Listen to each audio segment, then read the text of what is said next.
আসসালামু আলাইকুম viewers, welcome to হিমিজ kitchen. আজকে দেখাবো কিভাবে আমের কুলফি তৈরি করতে হয়।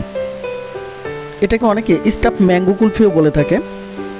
তো কুলফি তৈরি করতে হলে আমের বোটার এই সাইডটা যতটুকু আপনি কাটতে পারবেন, মানে আটির সাথে যেন আটকে না যায়, তো মানে সেই অংশটুকু আপনি কেটে নেবেন। তো দেখুন, আমরা আটি পর্যন্ত উপরের অংশটুকু কেটে রেখে দিচ্ছি। এই অংশটা ফেলে দেবেন না, আমাদের কাজে লাগবে। তো এ পর্যায়ে আমরা দেখুন আটির যে চারপাশ অংশটা আছে, এই অংশটা ধারালো কোনো কিছু দিয়ে বা চাকু দিয়ে আমরা একটু ফাঁকা করে নেব, যেন আমরা আটিটা বের করতে পারি। দেখুন, আমরা একটু আটির চারপাশটা ফাঁকা করে নিয়েছিলাম এবং আটিটা বের করে নিলাম। এবার আটির সাথে যে অংশটা লেগে আছে আমের, সেই অংশটা আমরা আমের ভেতরে দিয়ে দেবো। নিচে অনেকটা গর্ত দেখা যাচ্ছে, গর্তটা পূরণ করতে হবে। তো দেখুন, আটির সাথে যে অংশটা ছিল ছাড়িয়ে আমরা ভিতর নিয়েছি এবং আমটা একটু পরিষ্কার করে নিয়েছি এবং ভিতরেও দেখুন এখন অনেকটা ফিল আপ হয়ে গেছে। খেয়াল রাখবেন যেন আমটা মানে ফেটে না যায়। এই পর্যায়ে আমটা আমি একটু সেট করে নিচ্ছি, একটা মগের উপরে রেখে দিলাম, তাহলে এটা আমটা রাখতে সুবিধা হবে, এটা গড়িয়ে যাবে না বা পড়ে যাবে না। এজন্য আমি একটু মগের সাথে এটা সেট করে নিলাম।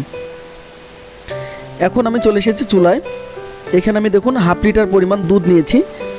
এই দুধটাকে আমি জাল করে 1 পোয়া বানিয়ে ফেলবো, অর্থাৎ অর্ধেক করে ফেলবো। তো দুধটা জাল দিতে দিতে যখন দেখবেন এরকম বলক উঠে গেছে, তখন আপনারা এর মাঝে হাফ কাপ পরিমাণ চিনি দিয়ে নেবেন। তারপরে এই মিশ্রণটাকে খুব ভালো করে নেড়ে নেবেন, যেন ভালো করে মিক্স হয়ে যায় চিনিটা দুধের সাথে।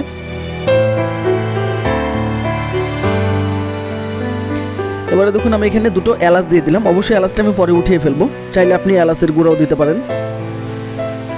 তো আমার হাফ লিটার দুধকে 1 পোয়া বানানো হয়ে গেছে। এখন এই দুধটাকে আমরা সেই সেট করে রাখা আমের ভিতরে দিয়ে দেব।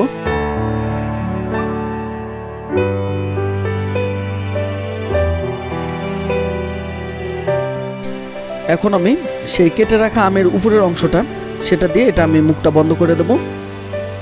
দেখতে পাচ্ছেন, আমি প্রথমে যে আমের উপরের অংশটা কেটে রেখেছিলাম, এই অংশটা দিয়ে আমি আবারও ওই জায়গাতেই হুবহু ওইভাবেই সেট করে দেবো। এটা তেমন কোনো ব্যাপার না, খুবই সিম্পল ব্যাপার।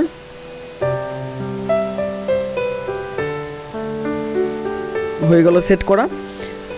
দেখুন, এখন এটাকে আমরা ডিপ ফ্রিজে রেখে দেবো 8 ঘন্টার জন্য। ওকে বন্ধুরা, ফিরে আসলাম 8 ঘন্টা পর। তো দেখুন, এটা মানে জমে গেছে, উপর দিয়ে তুষারের মতো দেখা যাচ্ছে।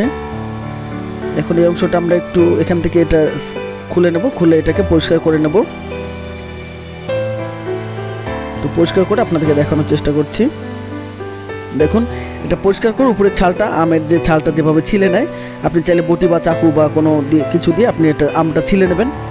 যদি এটা তখন অনেক ঠান্ডা থাকে, আমার কাছে প্রচুর ঠান্ডা মনে হচ্ছিল। এবং আবারও আমি সেই আমের উপরের অংশ যেটা ঝোড়া লাগিয়েছিলাম সেটুকু কেটে রেখে দিলাম।